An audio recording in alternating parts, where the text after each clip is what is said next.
So you have a pulley here, which is, I hope you are able to understand, this is round in shape, and this point is fixed.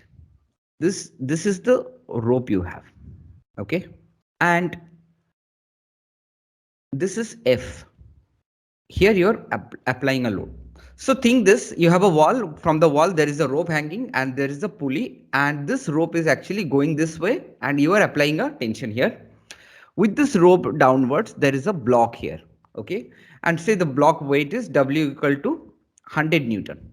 Now for any problem of pulley, what you need to realize is, if you have a system like this,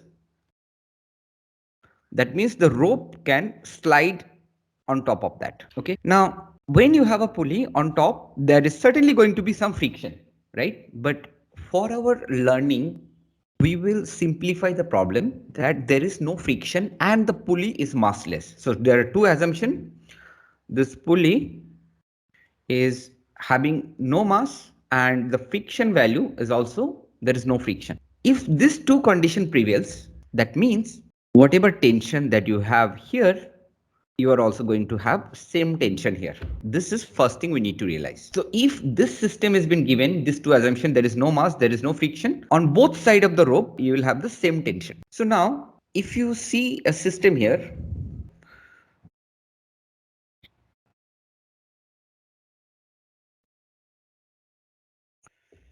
okay, so this part is fixed.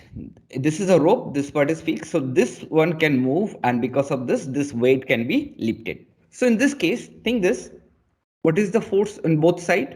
If this is T, this is also T. If this is W, this is going to be also W, right? That means you have 2T is equal to W. Easy to understand, right? Now let us take another example. So I'll have a pulley here and I'll have a pulley here. And then I'm going to connect it through this. Let me draw this here. This actually goes, this is actually straight. I mean, just because of this drawing, it may appear different. In this case, there, let's say there is a weight here. Same W weight, okay. Let us say you have to determine how much weight that you need to put here to move this block.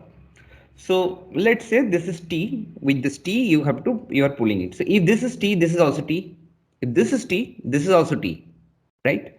So that means if you consider this block, just this block, since it is massless, I can tell that this block is being held by this two. Since my pulley does not have any mass, this box contains the mass of W, and this box has been held by this two ropes, right? This rope has nothing to do with this box. So this box depends on the weight of this rope and this rope. That means I can write 2T is equal to W. Then T is equal to W by 2. So here you have to actually put W by 2 weight. We'll take another example.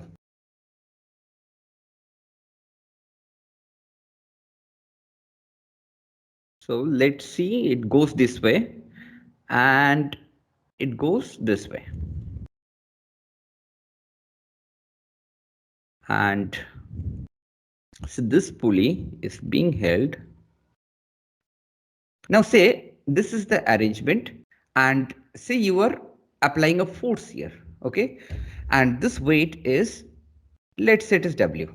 Now again you want to find out what all forces that you have, how much force you have to apply to lift this weight. So to do that, what you can do, again you can do the same thing, how this weight is being held, right?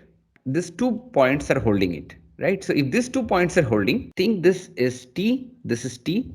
Now if this is T, I mean, think this is actually falling like this, okay? It's not coming like this. This is my drawing. If this is T, this should be also T, right? So what you necessarily need to understand is, if you are finding a pulley, you try to find out both side. If it is frictionless and massless, you can think that both the side you are going to have the same tension. The same principle we have taken in our earlier example. So here is another arrangement that you get. Okay, if you want to see if this is the W weight you have here, so this weight is W, right? Because of this tension that you have, say it is T is equal to W. Everybody agree with me, right? If this is T, this is also T. If this is T, this also has to be T. And if this is W dash, we will see what is the weight that is on this block. This entire box weight is W dash, and if we just draw the free body diagram of this block, I will look like this. It will look like this. This is the block. This block is having W weight, and this block is having two other force, which is T and T. So if I just write Fy equal to 0, I get 2T is equal to W dash.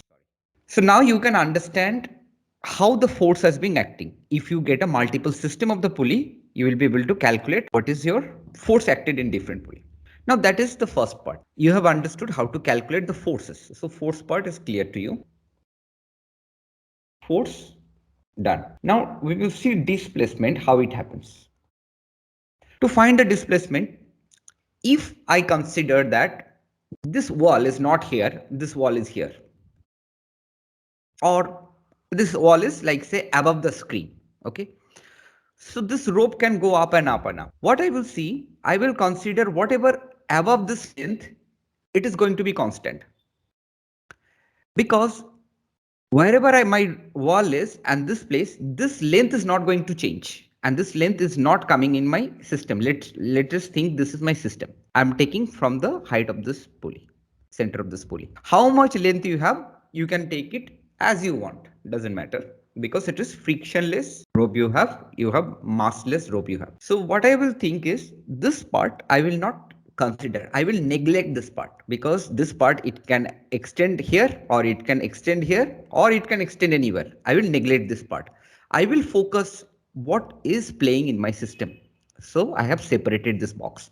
So now after I separate this box from this place till this point, let us put a name so that it would be easy.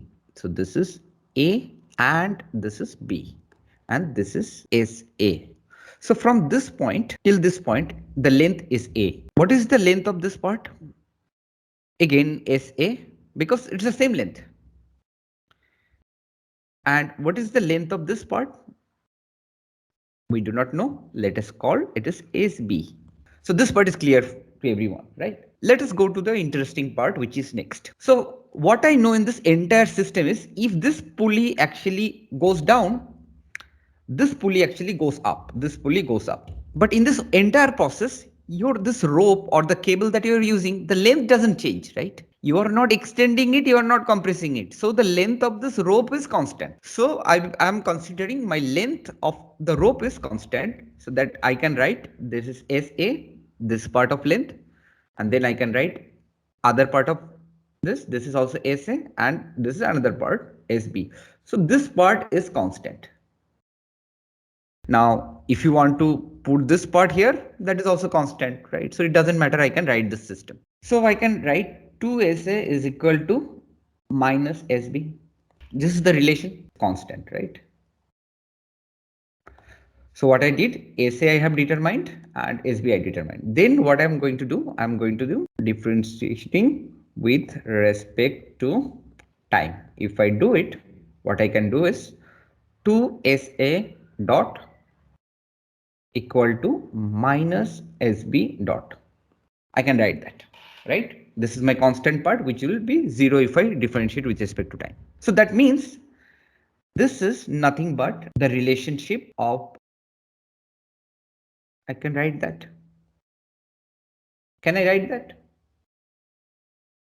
If this block goes up by a velocity, and if this block goes by this velocity, what is the relationship between these two velocity? That's what we are going to determine. And this is the relationship. I can just study this pulley system and I can determine this. So previously I have known how to calculate the force. Now I know what is the relationship between the velocity. Now, if I take it another step derivative of this equation, what I get, 2SS dot is equal to minus SB double dot. What is this? This is nothing but, right? So now if this block accelerate by A, and if this is B, if this block goes down by B, the relationship between A and B I can find out from here. The only thing that you need to realize is you need to find out this relationship. If you know this relationship, you will be able to know what is the relationship between the velocity, what is the relationship between acceleration.